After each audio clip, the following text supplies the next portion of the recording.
예배를 시작하며 여러분들께 몇 가지 한 가지 정도 질문해 보고 싶어요. 우리 여러분들은 교회 경력이 어느 정도 되시나요? 신앙생활 경력이 어느 정도 돼요? 어, 우리 성규 쌤은 신앙생활 경력이 몇 년 정도 되세요? 모태신앙이신군요. 그러면 우리 형진이는 모태신앙이에요. 그러면 우리 진송이는 어떻게 딱 모태신앙들만 제가 쪽쪽 집었네요. 저도 한 29년쯤 됐습니다. 모태신앙이어가지고요. 그런데 본격적으로 시작한 지는 12년 조금 안 됐어요. 얼마 안 된 친구들도 있겠지만 이곳에 모여있는 친구들의 대다수가 방금 제가 이렇게 짚은 것처럼 아마 인생 중 꽤 긴 시간을 교회 생활을 했을 거예요. 그렇다면 여러분의 인생 가운데 꽤 오래 들어온 것이 바로 예수님, 예수 그리스도에 대한 것일 것입니다. 우리의 믿음에 대해서 잠깐 돌아봤으면 좋겠어요.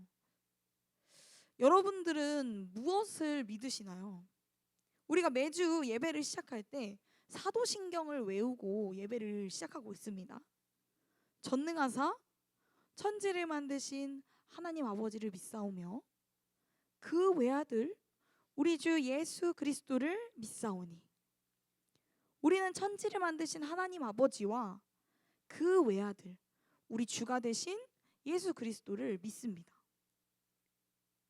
예수님께서는 남자를 알지 못하던 처녀 마리아에게 성령 잉태되셔서 이 땅에 태어나셨어요.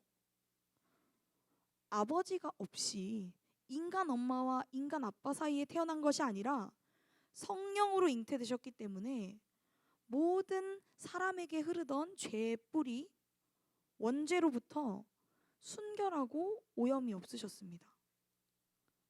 마리아로부터 인간됨을 취하셨지만 성령으로 거룩하여진 것을 취하셨기 때문에 죄가 전혀 없으셨다라는 이야기예요. 그리하여 완전한 인간이시자 완전한 하나님이신 예수 그리스도께서 이 땅에서 아버지의 구원 사역을 이루셨습니다. 그리고 예수께서는 때가 참에 3년 동안의 공적 생애를 시작하셨어요. 여러분들 들은 친구들도 있을 것 같은데 이것을 바로 공생애라고 부릅니다. 예수님께서는 이 3년 동안 아버지의 나라와 회개를 선포하십니다. 그리고 함께 사역하던 제자 중 하나 가롯 유다의 손에 넘겨지셔서 모진 고통을 당하시고 십자가에 못 박혀 죽으십니다. 그리고 장사한 지 3일 만에 부활하셔서 죽음을 이기시고 승리하시죠. 여러분들 이 땅에 가장 처음 지어진 인간이 누구죠? 우리 모태신앙들 이 땅에 가장 처음 지어진 인간이 누구죠? 아담이죠. 하나님께서는 아담을 자기 형상에 따라 지으시고 한 명령을 주셨습니다. 동산 각종 나무의 열매는 내가 먹고 싶은 대로 임의로 먹되 선악을 알게 하는 나무의 열매는 먹지 말라. 네가 먹는 날에는 반드시 죽으리라. 하나님께서는 사람을 지으시고 사람에게 입력어를 입력하면 그냥 그대로 움직이는 로봇처럼 지으시지 않았어요. 자신의 형상을 따라서 지으셨고 인격적인 존재로 지으셨어요. 그래서 사람에게 인격적인 순종, 전 인격적인 순종을 받기 원하셨습니다. 그래서 아담과 행위 언약이라는 것을 맺으시는 거예요. 먹지 마라. 그리하면. 하나님께서는 아담에게 하지 마라 라는 소극적인 행위를 지시하셨어요. 여러분들은 뭔가를 하는 게 쉽나요? 하지 않고 가만히 있는 게 쉽나요? 어때요? 뭔가 하는 게 쉬워요? 줄넘기 해가 쉬워요? 줄넘기 하지 말고 가만히 있어가 쉬워요? 하지 않는 것이 더 쉽죠. 뭔가를 한다라는 것은 적극성이 들어가 있는 행위입니다. 하나님께서는 인간에게 이 소극적인 행위, 먹지 마라를 지시하셨는데 놀랍게도 인간은 온 적극성을 다해서 먹는 거예요. 적극적으로 불순종하고 적극적으로 하나님을 대적하는 것입니다. 그래서 이 아담의 불순종으로 말미암아 죄가 세상에 들어오게 되었습니다. 그래서 모든 사람은 단 한 가지도 선하지 못한 존재, 전적으로 부패하고 무능하여 하나님을 기쁘시게 할 만한 것이 단 한 가지도 없는 존재가 되어버렸습니다. 하나님 앞에 이제 순종을 통하여 영생을 상급으로 받을 가능성조차 상실하게 되었고 반드시 멸망하고 반드시 죽게 된 것입니다. 그래서 모든 인간의 끝이 멸망과 영원한 죽음으로 향하게 되었어요. 그런데 사랑의 아버지 하나님께서 우리를 너무너무 사랑하셔서 적극적으로 대적하고 적극적으로 불순종했는데도 우리를 여전히 너무 사랑하셔서 한 방법을 마련하십니다. 자신의 아들을 보내시기로 하신 것이죠. 우리가 처음에 죄를 지을 때 이 아담이 인류의 대표로서 죄를 지을 때 생겨나게 된 결과가 있었습니다. 불순종함으로 모든 영생의 기회를 잃었고 죄를 저지름으로 죄에 대한 값을 치러야 했어요. 그래서 하나님께서 예수 그리스도를 우리에게 보내시는 것입니다. 여러분, 예수 그리스도를 다른 이름으로 뭐라고 부르시는지 아시나요? 두 번째 아담입니다. 하나님께서 두 번째 아담, 예수 그리스도를 우리에게 보내시는 거예요. 첫 번째 아담, 인류의 대표가 망쳐놓은 모든 언약을 자신이 직접 이뤄내시기 위해서 두 번째 아담이신 예수 그리스도를 보내시는 것이죠. 그리하여 처녀 마리아에게 잉태되신 죄가 없으신 완전하신 하나님, 완전하신 인간이신 예수 그리스도께서 자신의 일을 직접 이루십니다. 하나님의 모든 법에 죽기까지 순종하셨고 당신의 몸을 직접 화목제물 삼아서 죄의 값을 다 치러내세요. 당신의 피를 흘림으로 모든 죄값을 치러내신 것입니다. 그리고 첫 아담의 죄가 모든 인간에게 전가되었듯이 우리의 죄를 사하기 위하여 오신 예수 그리스도를 믿으면 죄에 대하여 의롭다 칭하여 주시고 그분의 모든 순종이 우리의 것이 되게 해주신 것입니다. 우리가 믿는 것은 바로 이것입니다. 우리가 믿는다 라고 말하는 것은 영원히 죽음에 갈 수밖에 없었던 우리를 구원하시기 위하여 오신 예수 그리스도, 자신을 화목제물 삼아서 죽으심으로 우리의 죄를 사하시고 구원하신 예수 그리스도를 믿는다라는 것입니다. 이 가운데 우리가 한 것이 단 한 가지라도 있나요? 이것은 오직 전적인 은혜로 하나님의 은혜로 말미암아 이루어진 것입니다.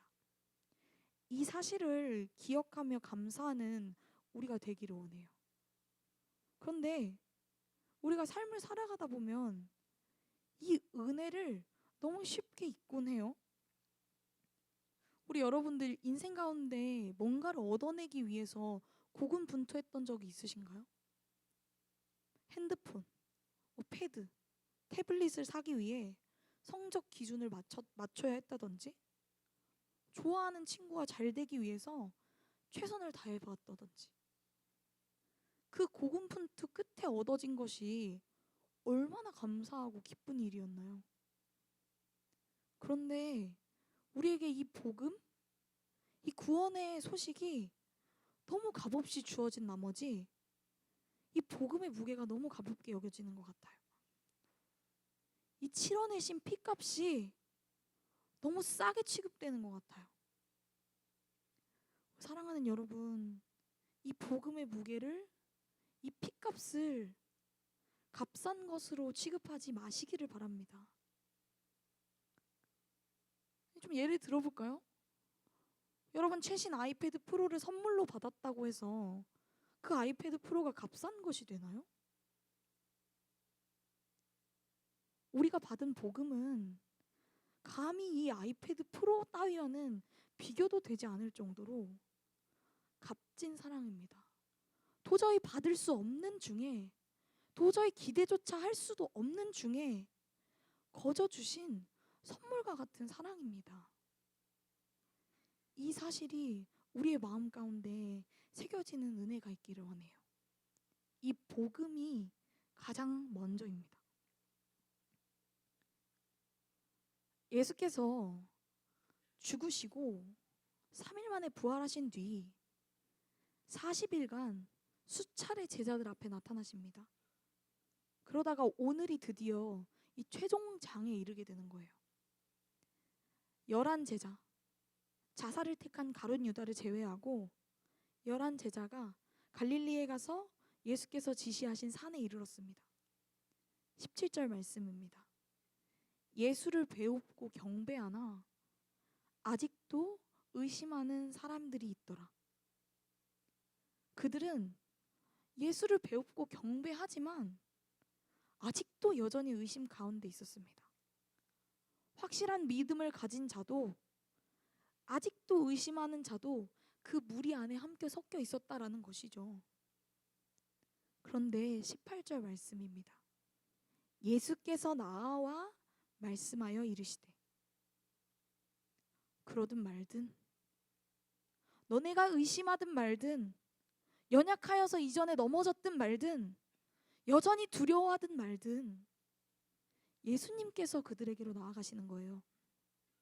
여러분, 이것이 굉장히 중요한 것입니다. 예수님께서 제자들의 어떠함과 관계없이 제자들에게로 직접 나와 말씀하시는 것이죠. 예수께서 직접 그들과의 관계성을 다시 재확립하십니다. 그들의 믿음 없음과 불순종에 대하여, 배신에 대하여 책망하지 않으세요. 오직 예수님께서 직접 나아오셔서 제자들과의 관계를 다시 세우십니다. 여러분, 우리도 마찬가지예요. 이 모습이 우리와도 좀 비슷하지 않나요? 우리 경배한다고 이 자리 가운데 나와 있어요. 제 발로 나왔든 엄마 아빠한테 등 떠밀려 나왔든 말이에요. 우리 안에도 여전히 불신이 있고 의심하는 마음들이 있진 않습니까? 그런데 그때에 오늘 말씀의 예수 그리스도를 기억하시는 여러분들 되시긴 바랍니다. 직접 구원의 모든 은혜를 이루신 주님께서 또 직접 우리에게 나아오셔서 다시 우리와의 관계성을 세워나가십니다. 우리의 믿음 없음과 불순종을 탓하거나 책망하지 않으시고 그저 다시 우리의 손을 붙들어 일으키시며 이리도 연약한 우리를 다시 세우시며 말씀하실 뿐입니다. 우리 18절에서 20절의 말씀입니다. 하늘과 땅의 모든 권세를 내게 주셨으니 그러므로 너희는 가서 모든 민족을 제자로 삼아 아버지와 아들과 성령의 이름으로 세례를 베풀고 내가 너희에게 분부한 모든 것을 가르쳐 지키게 하라. 사탄 아래에 속하여 있던 하늘과 땅의 모든 권세가 이제 그리스도의 권세가 되었습니다. 예수님께서 죽음을 이기시고 승리해내심으로 사단의 모든 권세는 끊어지고 예수께서 그 모든 권세를 취하셨어요. 그리고 이제는 이 죄사함의 권세, 죄를 사하는 권세, 이 하나님의 통치권을 가지고 계신 분께서 우리에게 사명을 주십니다. 온 세상에 이 죄사함의 권세를, 승리의 기쁜 소식을 전하라고요. 죄를 이기셔서 죄사함의 권세를 가지시고 믿는 자에게 그 권세를 주시는 예수 그리스도, 죄사함을 주시는 예수 그리스도, 그분께서 이 기쁜 소식을 당장 가서 전하라고 제자들에게 명령하고 계신 것이죠. 여러분, 그렇다면 이 기쁜 소식을 가진 우리는 어떻게 해야겠습니까? 제자된 우리는 어떻게 해야 될까요? 전하는 것이 우리의 사명입니다. 우리 사랑하는 제자 되신 하나님교회 고등부 공동체 여러분, 이 기쁜 소식을 전하는 자들 되시기를 바랍니다. 그런데 오늘 말씀 중에 특별히 함께 살펴볼 부분이 있습니다. 이 19절에 있는 제자로 삼아라는 부분인데요. 제자된 우리에게 예수님께서 말씀하시는 것은 이제 너희도 가서 모든 민족을 제자로 삼아 그 또한 모든 것을 지키게 하기까지 하라 라고 말씀하시는 거예요. 우리가 원문을 살펴보면 이 제자라는 단어는 학생, 학습자의 의미로 해석할 수 있습니다. 우리가 복음을 전하는 사람들이 학습자, 학생이 되어 모든 것을 배우고 지키게 하기까지 하여야 한다라는 것이죠. 그렇다면 우리 이로 말미암아 두 가지를 생각해 볼 수 있을 것 같아요. 먼저는 잘 모르는데 가르칠 수 있나요? 수학을 잘하지 못하는데 수학을 가르칠 수 있는 사람은 없을 것입니다. 가르치기 위해서는 우리 또한 잘 알아야 합니다. 예수 그리스도께서 말씀하신 그 모든 것을 우리가 먼저 잘 알고 지키는 자가 되어야 또 누군가를 가르쳐 지키게 할 수 있는 것입니다. 그렇기에 말씀 읽기와 듣기, 그리고 기도의 자리를 사수하는 여러분들이 되시기를 바랍니다. 두 번째는 여러분들이 자신이 없으면 그들을 교회로 인도하라라는 것입니다. 사실 쉽지 않을 거예요. 복음 전하는 것이 어려울 수 있겠고, 또 복음을 전해도 그들을 제자화하는 것이 어려울 수 있겠죠. 그렇다면 그들을 하남교회 고등부 공동체로 초청하는 것입니다. 복음의 메시지가 선포되어지는 예배 현장 가운데로 우리를 점점 제자로 세워나가는 하남교회 고등부의 안으로 그들을 초청하여 보는 것입니다. 우리 사랑하는 여러분, 여러분들이 그 믿음으로 결단하여 그들을 이끌 때 하나님께서는 여러분들에게, 친구들에게 베풀어 주시는 특별한 은혜와 축복을 베풀어 주실 것입니다. 근데 사실 이 모든 것들이 좀 두렵죠. 신경 쓰이기도 하고. 요즘 예수 믿는 사람, 교회 다니는 사람들에 대해서 부정적인 인식이 얼마나 많아요.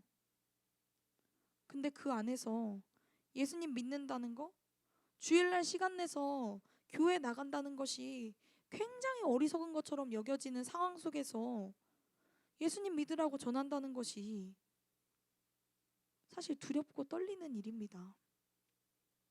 내 안에 복음의 메시지가 선명하게 있어도 참 쉽지 않은 일이에요. 그러나 우리에게 한 힘과 능력이 있습니다. 20절 말씀 하반절을 함께 읽어볼까요? 볼지어다부터 우리가 한 목소리로 읽어봅시다. 볼지어다 내가 세상 끝날까지 너희와 항상 함께 있으리라. 사랑하는 여러분, 기억하시길 바랍니다. 이것이 바로 우리의 힘과 능력이에요. 사랑과 은혜가 풍성하신 우리 주 예수 그리스도께서는 우리에게 명령하시고는 버려두지 않으십니다. 말씀하시고 명령하셨다면 그것을 이뤄낼 힘 또한 반드시 주시죠. 명령하신 그것에 순종하면 맡기신 일을 하나님께서 친히 이루어 나가십니다. 겨울 수련회를 준비하며 걱정들이 있었습니다. 청년부 겨울 수련회 찬양을 준비하며 분주함이 있었습니다. 잘 해낼 수 있을까? 참 부족한 내가 하나님의 영광을 가리면 어떡하지?